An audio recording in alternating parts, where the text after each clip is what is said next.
Y entonces podemos empezar hablando de que como todos los pueblos en el mundo, siempre desde los más antiguos, los más actuales, todos tienen alguna manera de educar, de transmitir, digamos, toda una serie de aspectos, de principios, de habilidades, etcétera, a los jóvenes, ¿no? Entonces, entre los aztecas o mexicas del centro de México, obviamente que también existió esa necesidad, ¿no? Y entonces vemos cómo entre este grupo va a haber toda una serie de principios educativos. ¿Cómo se da esto? Estos principios educativos comienzan en la casa, es decir, el niño, la niña, desde chiquitos van a ser motivo de, digamos, de que dentro del seno familiar se le vayan inculcando los principios que rigen en esa sociedad, ¿no? Y entonces, en este caso, vemos cómo los aztecas, esto es muy interesante lo que voy a comentarles, porque, fíjense, desde el momento en que el niño nacía, había ya una, digamos, predisposición para que el niño tuviera tendencia a ser un guerrero, ¿no? Acuérdense que los aztecas era un pueblo guerrero, era un pueblo agrícola, en fin, comerciante, bueno, al igual que, por ejemplo, en la zona maya o en otras sociedades mesoamericanas, ¿no? Pero, fíjense, desde el momento en que el niño nacía, el niño azteca, ¿verdad?, el bebito, se le cortaba el cordón umbilical y ese cordón se hacía un con él y se le daba a un guerrero de la familia. ¿Qué fin?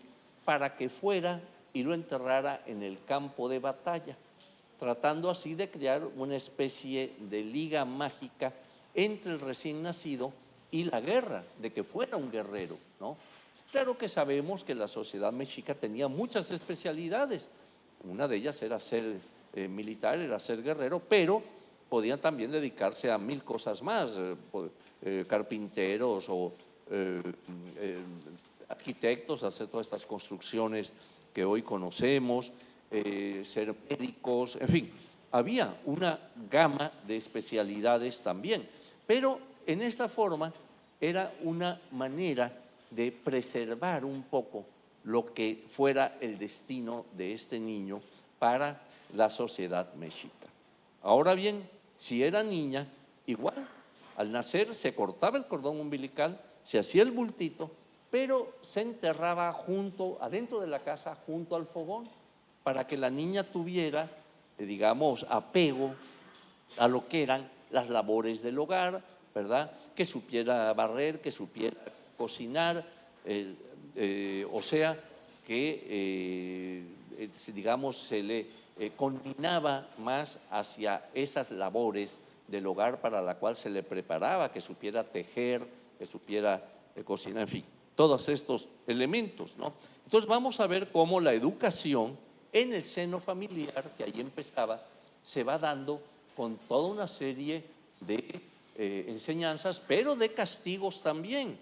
Había castigos, como vamos a ver, bastante severos en un momento dado. Y toda esa información la tenemos en algunos códices, la tenemos en los relatos de los cronistas, como Fray Bernardino de Sahagún, como Fray Diego Durán. Para el área maya tenemos sobre todo a Fray Diego de Landa, que nos habla también de la niñez del niño maya, cómo se le enseña, en fin, ¿no? En el caso del centro de México, el Códice Mendocino, cuya primera lámina es esa que ven ahí, su portada, vamos a decir, nos va a dar una información muy, muy rica sobre lo que era la educación y otros temas, no solamente la educación, sino también aspectos relacionados con el tributo que se aplicaba a los pueblos conquistados, en fin, una gama amplia de documentación que contiene este códice. Pero Dentro de esa documentación vamos a ver la manera en que se expresa toda esta educación que se le está dando al niño. Por cierto que esa lámina 1 que ustedes ven del códice, ¿qué es lo que muestra? Pues muestra los 4 barrios, simbólicamente, ¿no? Los 4 barrios, estas 4 partes blancas, y en medio el símbolo de Tenochtitlan, de la ciudad azteca, es decir, el águila parada sobre el nopal, ¿no? Y a su vez el nopal que nace de una piedra. Noten también algo interesante, porque eso ya luego se transformó en el símbolo nacional. Pues nuestra bandera y nuestro escudo pues tienen este símbolo. Pero noten que en el pico no tiene nada, no hay serpiente, como ahora queda plasmado en nuestros símbolos nacionales. O sea, tenemos imágenes en las que el águila no tiene nada en el pico, como es este caso. Hay otras imágenes, por ejemplo, en el Códice Durán, el mismo Fray Diego Durán nos dice que había el águila devorando a la serpiente, y hay una lámina que la muestra así, y en otro caso dice que no, que estaba devorando pájaros. Entonces, y hay un caso más, por ejemplo, una escultura mexica que está en el Museo Nacional de Antropología en México, que se llama el Teocalli de la Guerra Sagrada, que es la representación grande en piedra de un templo que en la parte posterior tiene el símbolo del águila parada sobre el nopal en el lago de Texcoco, y en el pico lo que tiene es el símbolo de la guerra, el Atlachinoli, que es ese símbolo de la guerra. Entonces, como ven, hay una variedad de elementos que relacionaban al águila, que no es otro más que su dios Huitzilopochtli, el águila, ¿verdad? Es el dios de la guerra, que se quedaba ejemplificada precisamente pues con estas versiones, en la que finalmente la que predominó fue la del águila y la serpiente, ¿no? Ahora bien, veamos el contenido. Aquí tienen lo que es precisamente las láminas de este códice, y en el caso de abajo vemos aquí, creo que aquí, bueno, se nota, aquí ven ustedes este rectángulo, que es el interior de una casa azteca. Su puerta está acá. ¿Y qué es lo que vemos aquí? Pues estábamos observando precisamente este aspecto del nacimiento del niño y demás. Pero claro, todo esto empezaba con el matrimonio, con el casamiento. Entonces vemos cómo traen cargando a la novia, esto podemos observarlo aquí, unas señoras traen cargando a la novia para depositarla al interior de esta habitación, donde sobre este petate vemos a la novia, uno de ellos, y el ritual de la boda era unir aquí con un nudo las dos mantas, la del hombre y la de la mujer, ¿no?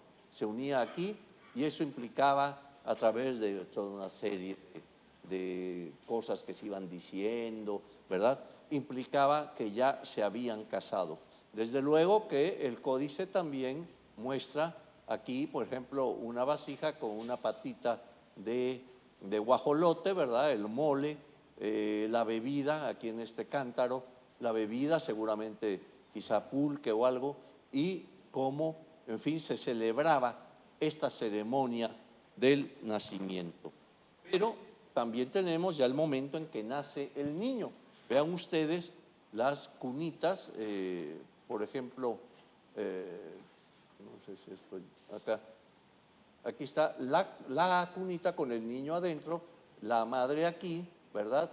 Y vemos cómo aquí también se está lavando al niño, aseándolo, en fin. Es toda una escena, digamos, de la niñez, una escena familiar y demás, ¿no?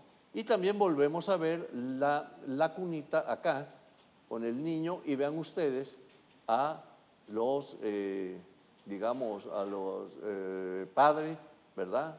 A la madre, en fin, que están hablando. Este símbolo que tienen frente a la boca es de que están expresando algo, ¿verdad? Están hablando al niño, precisamente, ¿no?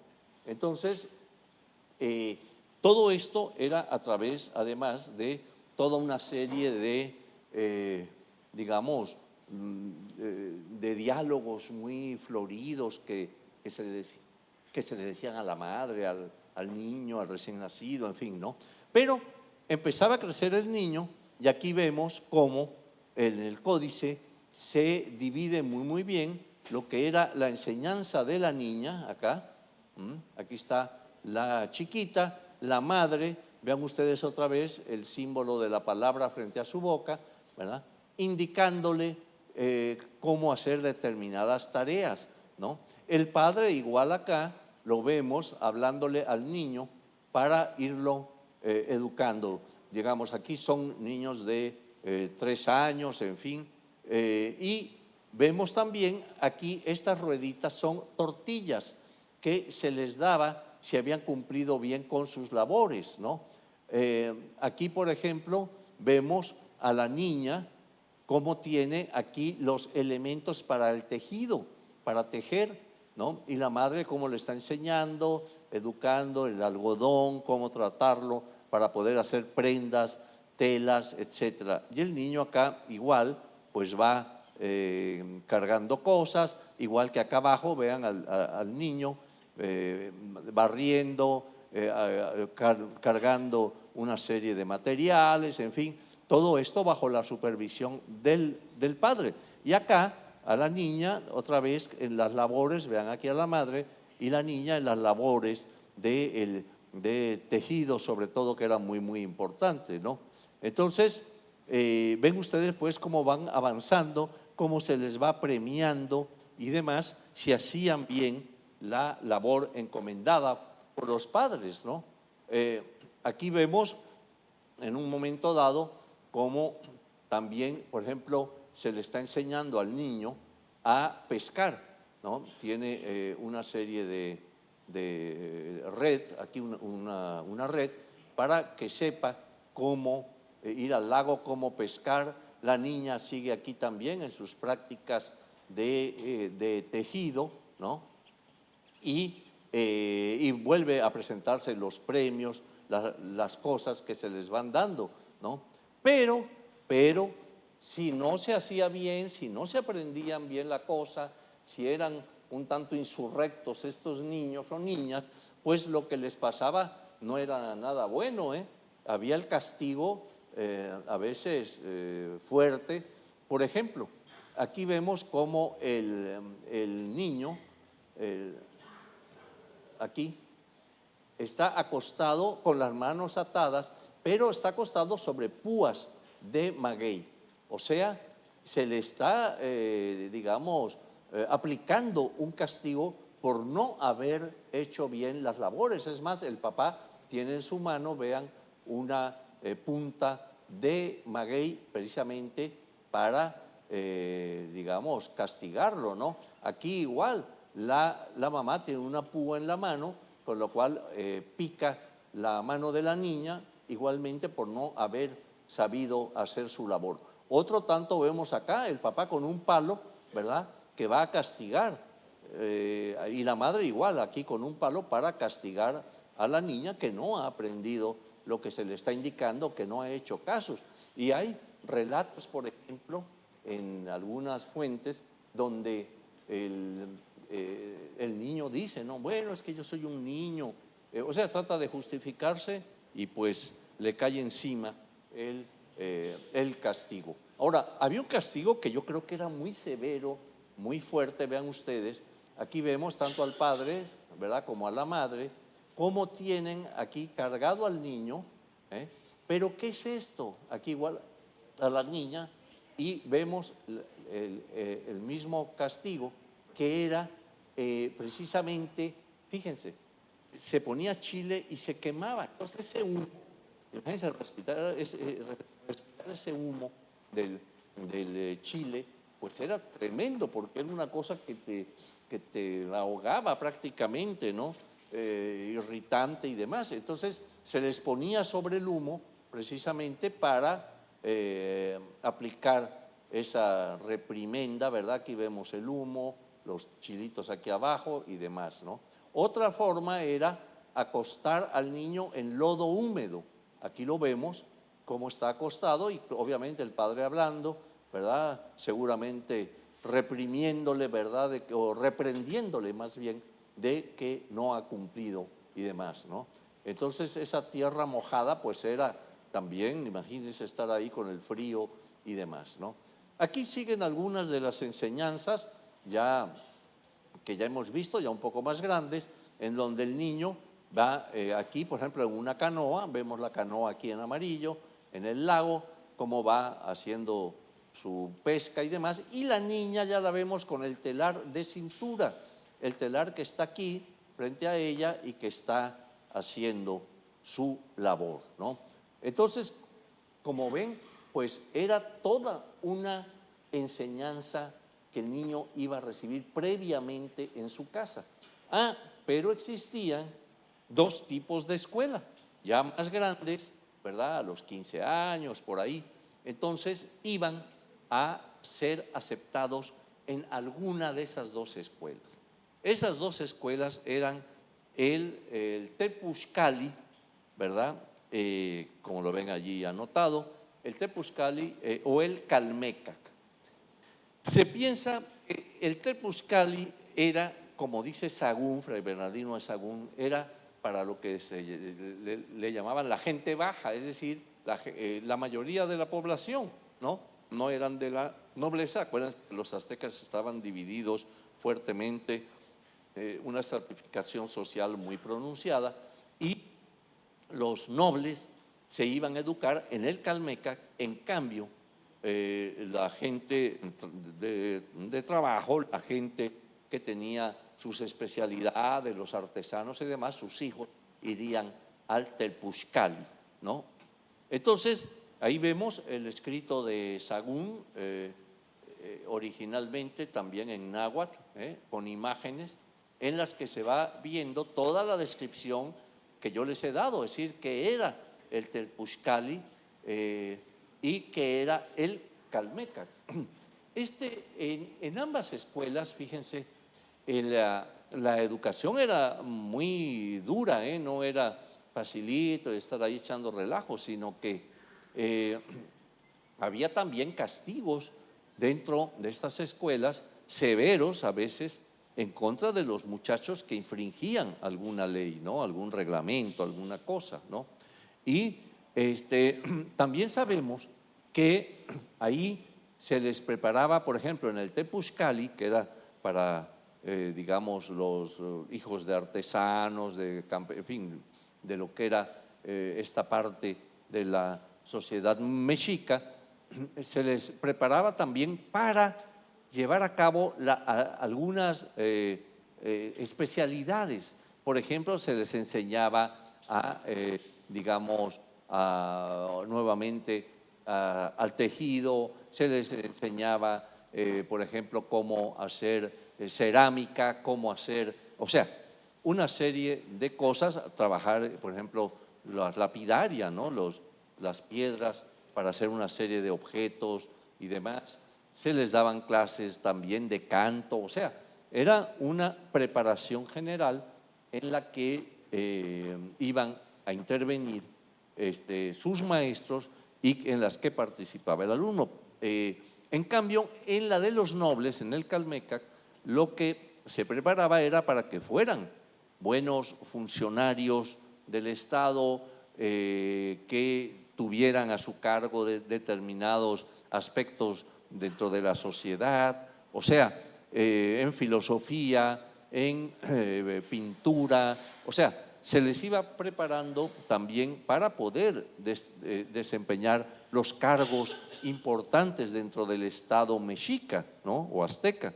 Entonces, esto era muy importante, pero todos, inclusive, por ejemplo, los campesinos, que eran una masa mayor, de una población fuerte, digamos, mayor, se les preparaba para la guerra, ¿no?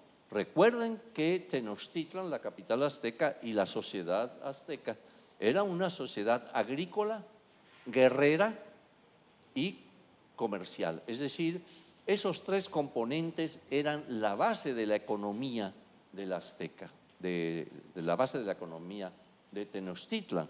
Entonces, el ser guerrero y el que los prepararan para la guerra era muy importante porque aunque tuvieran otro que hacer dentro de la sociedad, vamos a poner que eran alfareros o eran campesinos, ¿verdad? Al momento de querer ir a conquistar otras áreas, entonces estaban preparados también para ser guerreros. Entonces iban al combate, iban a la guerra, por lo tanto los contingentes aztecas pues eran numerosísimos porque prácticamente toda la población estaba preparada para su quehacer, para a lo que se dedicaban, ¿no? Como decía yo, hacer esto, hacer el otro, pero muy importante era que supieran el manejo de la guerra, ¿no? Y entonces cuando era el momento de irse a conquistar, pues reclutaban de los diferentes calpulis, era el nombre náhuatl, la lengua náhuatl, la lengua que ellos hablaban, de esas especies de barrios, recolectaban a la población, a los jóvenes, para que fueran a la guerra, puesto que ya tenían esa preparación que habían recibido previamente en sus escuelas, ¿no?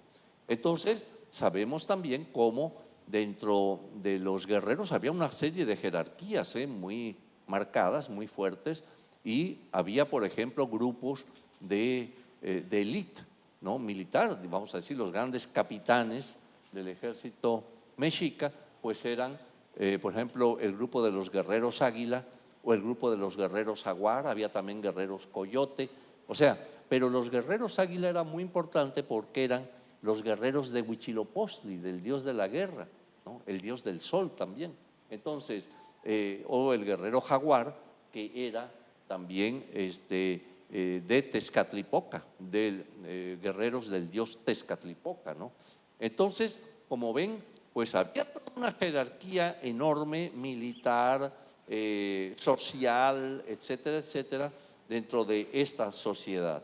Entonces, vamos a ver también cómo en un momento dado, bueno, vean, aquí por ejemplo, vemos en el mismo libro de Fray Bernardino de Sahagún, franciscano, cómo está en lengua náhuatl escrito todas las características de lo que era el Telpuxcali, ¿no? Esta escuela para la gente del pueblo, en la cual inclusive se dibuja la imagen de un edificio que representa el Tepuzcali y cómo los padres están llevando a los niños para pues, digamos, inscribirlos, ¿verdad?, en estas escuelas. Esta documentación muy rica que se hizo toda en el siglo XVI, a raíz de la llegada de los españoles, pues es una fuente de información, de documentación para los actuales investigadores y poder también tener toda esa información que yo les he ido dando, se encuentra precisamente en esos libros, ¿no? Aquí tenemos las tareas que se realizaban adentro del Calmeca, por ejemplo, de esta escuela para nobles, y los obligaban a que tenían, como ustedes ven, que saber barrer, cargar, levantarse muy temprano para llevar a cabo ciertas tareas. Ven igualmente cómo en la misma escuela también se le practicaban penalidades, ¿no? Aquí punzándolo con las púas por haber también infringido, ¿no? Digamos, algún principio que se daba en la escuela. Se dice que eran muy rígidos estas enseñanzas para ir forjando, ¿no?, a los futuros hombres mexicas y mujeres mexicas, pues dentro de un rigor, dentro de una serie de principios afines a su sociedad, ¿no? Digamos, alumnos, llegaba un momento en que ya a cierta edad, pues como siempre ocurre, se trataba de buscar la novia, la pareja, para que ya salieran de la escuela y se dedicaran entonces también a tener su propio hogar, ¿verdad? Seguir produciendo la rama en la que se hubieran especializado, ¿verdad? Pero ya formar su propia casa, digamos, ¿no? Su propia familia. Entonces, muchos de ellos, pues ya la familia se encargaba de echar ojo que, por ejemplo, qué niña que anduviera por ahí de tal hija de fulano y mengano era la conveniente para el joven, ¿no? Y entonces empezaba una cosa impresionante, ¿no? Como, por ejemplo, dentro de esa selección que se hacía de la novia para el joven, era todo un ritual, ¿no? Lo primero era, muy bien, ya hemos visto que fulana es una buena chica, entonces tenían que ir los familiares del novio a casa de la novia a pedirla, digamos, una especie de lo que ahora se maneja. Bueno, creo que ya cada vez se usa menos, ¿no? Cada quien ya se pela con su novia y ya a ver qué pasa. Pero en esa época no, había todo un ritual y en ese ritual había eso, o sea, había que ir a pedir a la novia. ¿Y qué ocurría? Por lo general era rechazado esa petición, ¿no? Agarraba y se les decía, no, no, no, mira, no sabemos, porque además eran unos diálogos, pero una retórica impresionante, ¿no? Toda llena de muchos adornos en el hablar y demás, ¿no? Entonces iban estos a pedir y decían, por ejemplo, ustedes que son padres de esta palomita, de esta joya rica, de esta niña que queremos que sea la mujer de nuestro hijo fulano, quien también es una joven, tal, tal, tal, tal, tal, ¿no? Así, pero muy elaborado, ¿no? Y entonces le contestaban, como les decía, pues ¿sabes qué?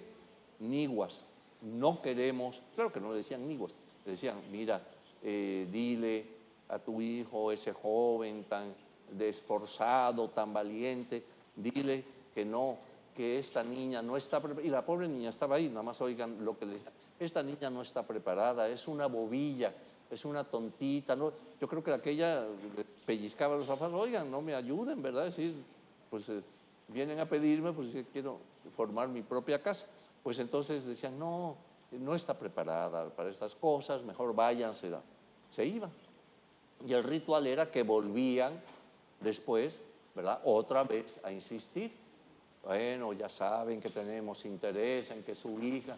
Y venía todo un diálogo aquel enorme, ¿verdad? Y que nuestro hijo quiere formar su hogar y ustedes... Entonces la misma respuesta, no, pues mira, total, acababan casándose, o sea, acababan en que ya los padres de la niña cedían, ¿verdad? Y le decían, muy bien, estamos de acuerdo, ¿verdad? Y que se lleve a cabo la ceremonia. Parte de la ceremonia ya la vimos, cómo llevaban el día, digamos, de la boda, cargando a la novia a la entrada de la casa, cómo ahí ella accedía y acuérdense cómo se unía amarrando estas mantas, ¿verdad? Que era uno de los símbolos de que se había llevado a cabo el casamiento entre estas dos personas, ¿no? Entonces, aquí vemos también cómo muchos de estos documentos han sido importantísimos para poder tener, digamos, un conocimiento de lo que era esa enseñanza, esa preparación del niño, del joven y demás, ¿no?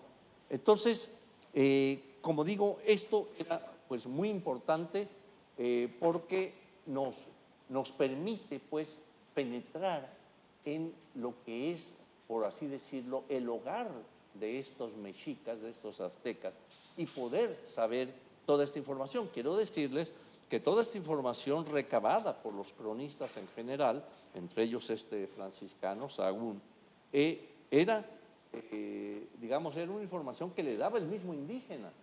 A partir de la conquista, ellos se reúnen, ¿verdad? Los frailes sobre todo, y los indígenas son los que le están dando la información, ¿no?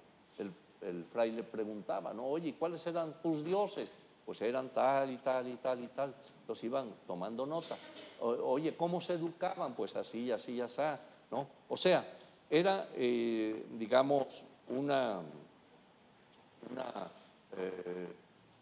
es una información de una riqueza impresionante, porque para el arqueólogo, para el historiador, y espero que algunos de ustedes estudien historia o estudien arqueología, como lo hizo Román Piñachán, y vean cómo destacó. Pero, digamos, toda esta información, como digo, es una documentación muy buena, muy rica, en que nos vamos pudiendo penetrar en, digamos, en ese mundo de lo que eran estos grupos indígenas, y en particular el mexica o azteca, ¿no? Había también algo muy interesante que eran, y que se han preservado igual, se han encontrado en lengua náhuatl, y en donde vemos cómo se, digamos, había diálogos, estos diálogos, como ustedes ven que el papá está hablándole al niño, enseñándolo, en fin, y de la madre a la hija, estos diálogos se han preservado y son de una belleza impresionante, además la forma de tratar al niño o a la niña, ¿no?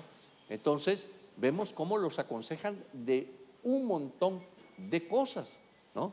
El padre, por ejemplo, agarra y le dice al hijo: ten cuidado, no vayas a dedicarte mucho al placer carnal, porque esto puede traerte consecuencias.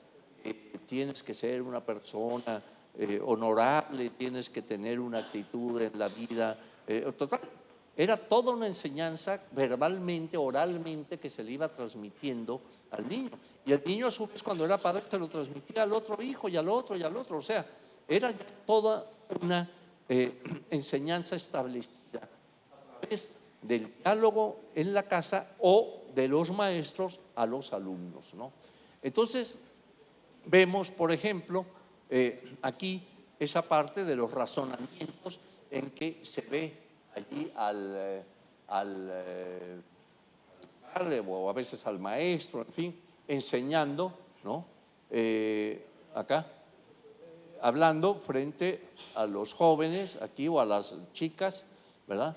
Y comentándoles precisamente de todos esos principios, que huyan de los vicios, que deben ser personas de nobleza, que deben ser personas, en fin, con toda una serie de principios que la sociedad mexica pues imponía, ¿no?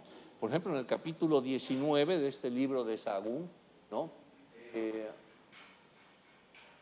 Aquí, por ejemplo, ven ustedes cómo se menciona, ¿no?, que con amorosas palabras le dice que tengan mucho de que su padre le ha dicho, ¿no? O sea, de que que la niña ponga atención, acuerde y recuerde esas enseñanzas, ¿no? Y así tenemos pues toda una gama de relatos, de aspectos que se le van dando. El libro que están viendo es el original, ¿verdad?, en donde digamos, se han resguardado todos estos documentos desde el siglo XVI, ¿no? Y esta forma de dirigirse sobre todo a la hija, a la niña, es muy impresionante, ¿no? Llamarla palomita, llamarla, eres como una piedra verde. La piedra verde pues era muy preciada para ellos, ¿verdad? Dice, eres como un joyel, eres como una pluma rica. Las plumas eran muy consideradas en un momento dado, ¿no? Entonces vemos cómo usan todo este lenguaje muy florido, muy rico, para ir transmitiendo esas enseñanzas, ¿no? Aquí, por ejemplo, igual, cómo se iba diciéndole igual al joven, ¿no?, al hombre, al varón, ¿no? Hijo mío muy amado y muy querido, no hagas esto, haz así, haz asá, en fin, se le va transmitiendo toda esa enseñanza, ¿no? Y esta documentación de Sahagún pues ha venido a enriquecer el conocimiento histórico de cómo en un momento dado,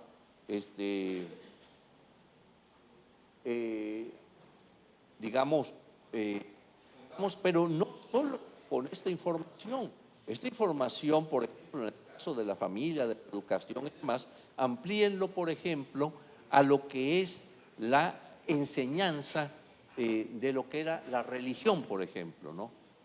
En donde vemos quiénes eran los dioses, quiénes eran las deidades, cuáles eran sus características, cómo había un politeísmo, o sea, una presencia de dioses de la lluvia como Tlaloc, o deidades femeninas como Chalchutlicue, Coatlicue, Coyolxauhqui, etcétera, ¿verdad?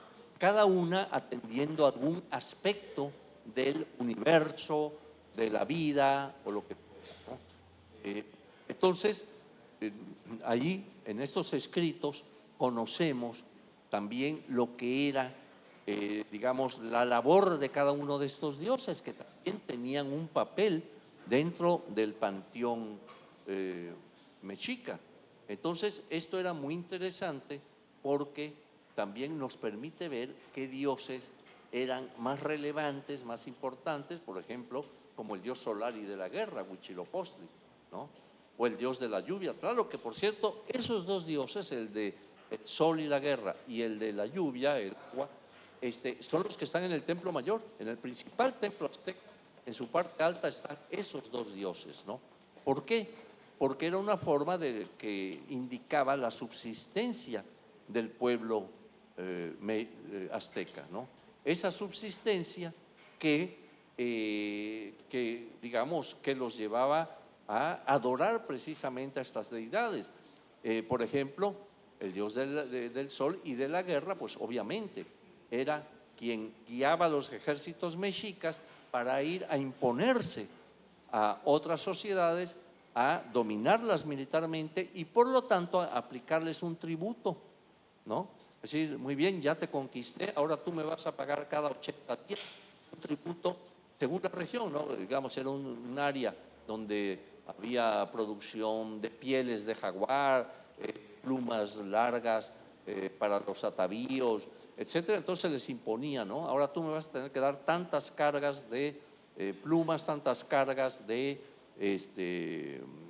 pieles, en regiones en que había la presencia de muchas de yacimientos de piedras verdes, por ejemplo, igual, ¿no? Es decir, tú vas a tenerme que dar cargas de piedras verdes, de cal, según la región, en fin, una variedad enorme. Por lo tanto, la guerra en realidad era una guerra que les permitía tener productos que no existían en Tenochtitlan, ¿no? Productos del área tropical, productos del área selvática, en fin, a través de la imposición militar.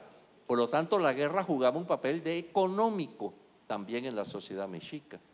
Por el otro lado estaba Tlaloc en el Templo Mayor, que Tlaloc, como dios de la lluvia, del agua, etcétera, pues era quien tenía a su cargo enviar el agua para que hubiera la producción agrícola, para que las plantas crecieran y demás. Nada más que no piensen que nada, digamos que solamente era una labor, digamos, benéfica la que realizaba Tlaloc, sino que, como ocurre en muchos dioses mexicas o aztecas, también había, digamos, facetas en los dioses, es decir, Tlaloc tenía su parte buena, enviar el agua para que la agricultura surgiera, que pudiera producirse el maíz, la calabaza, pero tenía su parte negativa, es decir, si no se le tenía contento, por decir así, entonces mandaba agua en exceso que mataba la planta, mandaba el granizo, ¿verdad? Mandaba el rayo, en fin, o sea, había un aspecto negativo, por lo tanto, había que ofrendarle toda una serie de elementos para que el Dios guardara ese equilibrio y estuviera en esa parte positiva y no en la negativa, ¿no? Hay datos que tenemos de que hubo una sequía, por ejemplo, muy prolongada de casi 3 años, en los cuales casi no se producía nada agrícolamente, no llovía, en fin, y causó una mortandad bastante fuerte. Entonces ahí entraban estas ofrendas, estos rituales, para que el Dios precisamente volviera y enviara el agua a la tierra, ¿no? Entonces, pues, como ustedes ven, estas dos deidades eran importantísimas dentro de la mitología inclusive del azteca, para poder tener y gozar de los elementos positivos de esas deidades, ¿no? También dentro de los mitos mismos del mexica o del azteca, vemos, por ejemplo, cómo la guerra tiene una importancia. Hay lucha entre dioses, hay guerra entre dioses, ¿no? Y todas ellas tienen un simbolismo, todas ellas tienen un porqué. Entonces, esto también es importante ver cómo, digamos, se va a presentar esa necesidad de la guerra desde digamos, el comienzo de las edades del mundo mexica, ¿no? Siempre los dioses van a estar peleando, pues Quetzalcóatl contra Tezcatlipoca, etcétera. Se dan estos grandes ciclos, digamos, en los que estos dioses luchan y van a irse creando lo que llamaban soles o edades, ¿verdad?, por las que iba pasando la humanidad. Entonces, vemos que hay pues una enorme variedad de elementos que caracterizaban a lo que era esta sociedad. Y esta sociedad, como ustedes saben, la mexica o azteca, es a la que le va a tocar precisamente enfrentar a la conquista.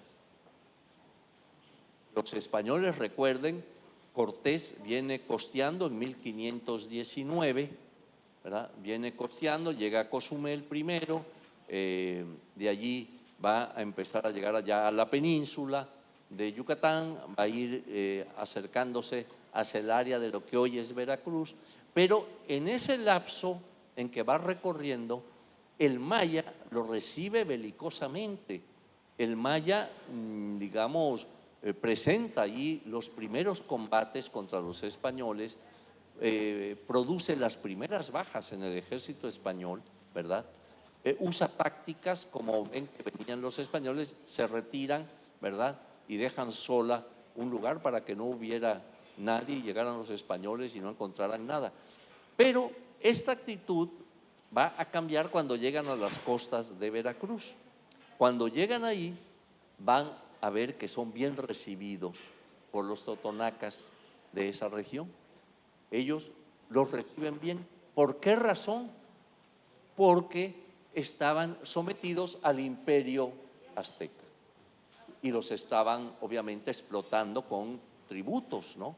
Y entonces lo primero que hacen es quejarse a Cortés.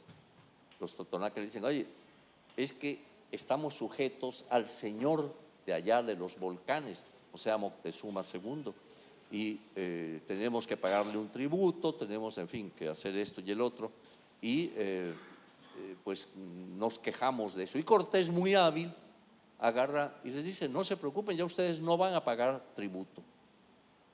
O sea, aprovecha aquella situación tributaria de los pueblos conquistados por el azteca, como era el totonaca, para entonces decirles: no se preocupen, aquí ya no tienen ustedes que pagar ningún tributo, ya van a quedar liberados y solo ayúdenme pues para ir allá y conquistar. Y entonces es cuando Cortés decide no quemar las naves. Seguramente a todos ustedes, como a mí cuando yo era chiquito, hace mucho tiempo, pero nos dijeron nuestros maestros. Y entonces Cortés quemó las naves, no las quemó nunca, las encalló, las embaró.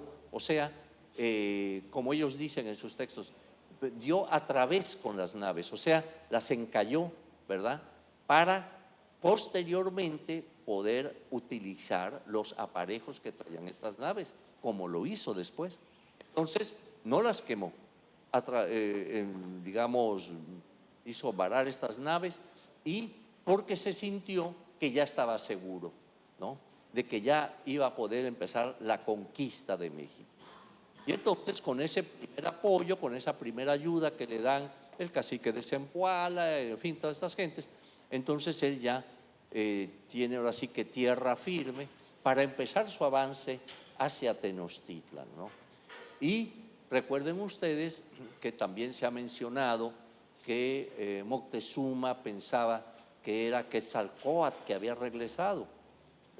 Quizá los primeros 10 minutos pensó que era Quetzalcóatl.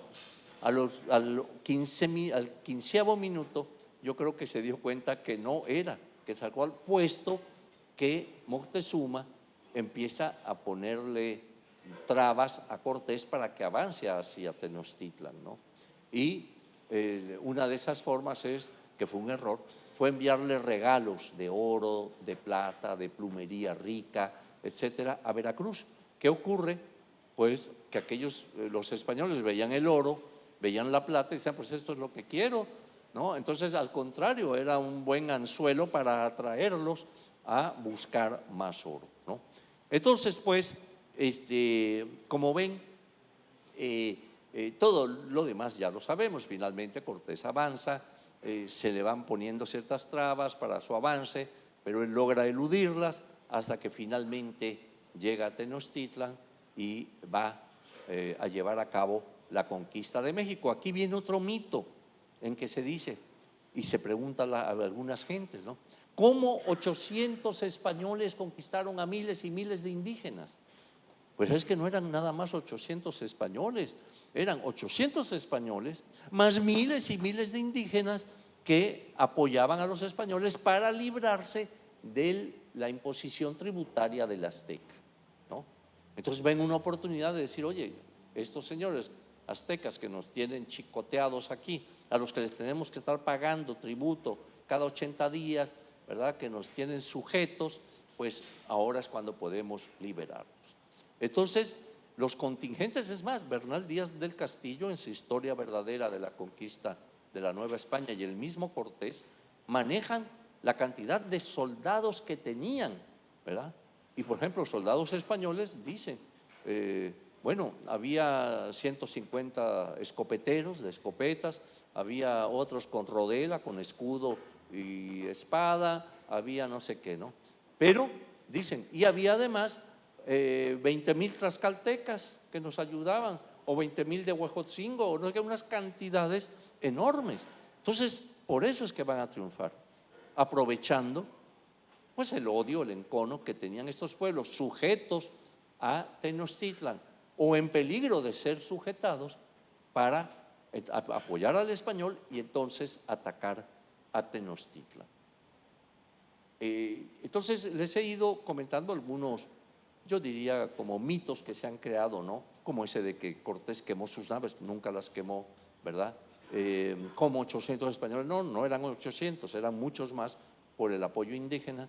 Y otro también muy común, por ejemplo, la Malinche, ¿no?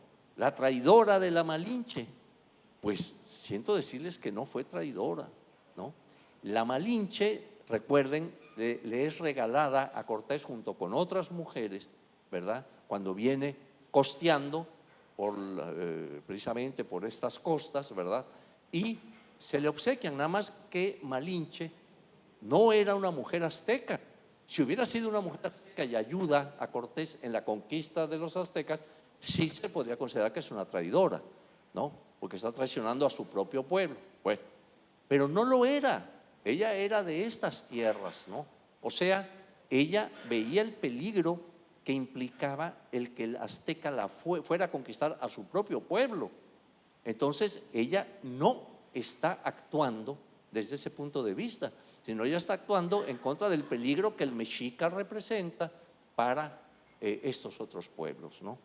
Entonces, como ven, estamos llenos de historia por un lado, pero también de muchos mitos que surgen de esa historia, en que se mencionan cosas. Ya les mencioné, por ejemplo, lo del águila, ¿no? Hay 4 versiones de lo que el águila tiene en el pico o no tiene. Entonces, sin embargo, predominó la de la serpiente. ¿Saben por qué predominó la de la serpiente, que ahora es nuestro símbolo nacional? Por una razón muy sencilla.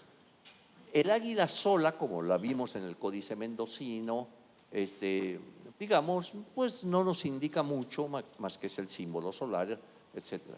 El águila devorando pájaros, como dice Durán, pues tampoco es una cosa muy relevante. Pero el águila devorando a la serpiente sí implica algo, porque el águila también existía en la religión católica. El águila, acuérdense que es el símbolo de uno de los evangelistas, ¿no? Acuérdense de San Mateo, Lucas, Marcos, etc. Uno de ellos tiene como símbolo el águila, ¿no? Entonces, el águila tiene un papel. Es más, el águila con la cabeza doble era el símbolo de la corona española, de los Austria, era la familia, así como ahora reinan los Borbones, pues en aquel momento eran los Austria, así se llamaba esa familia, ¿verdad? De Carlos V, en fin. Y el símbolo era el águila. O sea que el águila tenía una connotación cristiana y de la corona española, ¿no?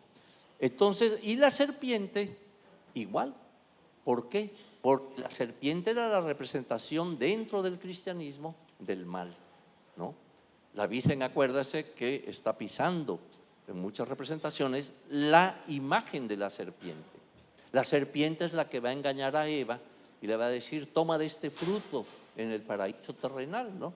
Y entonces ella toma, incita a Adán, ¿verdad? Oye, también pruébale tú. Y total, que se dan cuenta de cosas maravillosas, ¿no? De que están desnudos, pierden la candidez y demás, descubren maravillas. Pero entonces Dios no está de acuerdo en que hayan descubierto todo eso y los va a condenar. Bueno, entonces, como ven, la serpiente tiene una presencia en la Biblia, tiene una presencia dentro del mundo occidental como elemento negativo, ¿no? Entonces, aquí lo que va a predominar para los españoles es el símbolo del águila dominando al mal, ¿no? Pero ya con un concepto cristiano. Entonces, por eso es que va a triunfar esa versión que hoy son nuestros símbolos nacionales. En fin, podríamos pasar platicando mil cosas más, pero también creo que es un tormento para ustedes estar escuchando a un señor que, aunque guapo, no, pero en fin, la idea pues es ver si ustedes también tienen algo que decir, como el diálogo del padre y los hijos entre los aztecas. Si quieren hacerme alguna pregunta, algo en relación a lo que hemos estado platicando, desde Román Piñachán hasta los aztecas, los españoles, lo que ustedes quieran. Así que estoy a sus órdenes, jóvenes. ¿Qué tal, doctor? Buenos días. Una pregunta, a ver si usted nos puede dar un poco de luz con esto. ¿Existe alguna relación entre el vínculo ave-árbol? ¿Existe alguna relación entre el vínculo del ave y el árbol? Esto se puede ver en la estela 25 de Izapa. En la cultura maya, igual en el mito del Popol Vuh, se da la misma relación entre el ave mítica y un árbol, en el vaso del tirador con la cerbatana. Y finalmente eso también lo vemos en la cultura azteca, que es la relación el águila con el nopal, ¿no? ¿Existe algún vínculo entre estos tres íconos? Desde luego, en el caso del nopal mexica, obviamente es la representación de estas plantas xerófitas que se están dando en el norte de México, de donde se dice que venía el mexica. Entonces, tiene una razón. Además, se relaciona con el sacrificio, porque las tunas en cierta forma representan corazones. Y hay todo un mito en el cual se dice que un personaje, en fin, es sacrificado, el corazón se arroja en medio del lago y va a surgir en forma de tuna, ¿no? Entonces, ahí está esto. Pero en el caso maya hay una riqueza muy importante en la presencia del árbol y el ave, esta relación. Primero, el árbol en cierta forma es el sostén del mundo, ¿no? La ceiba, por ejemplo, es el árbol sagrado, ¿no? Que tiene sus raíces en el inframundo, que se eleva de la tierra y llega hasta los niveles celestes, ¿no? O sea que ahí vemos ya la concepción de los tres niveles del mundo, que es ese inframundo en el que están los dioses de la muerte, Apush, en fin, una serie de deidades, o Mictlantecutli en el caso de los aztecas, en fin, ¿verdad? Pero cómo ese árbol surge. Acuérdense una cosa muy importante, en la tumba de Palenque, la lápida que encuentra Alberto Ruz, el arqueólogo, esta lápida tiene los tres niveles del universo.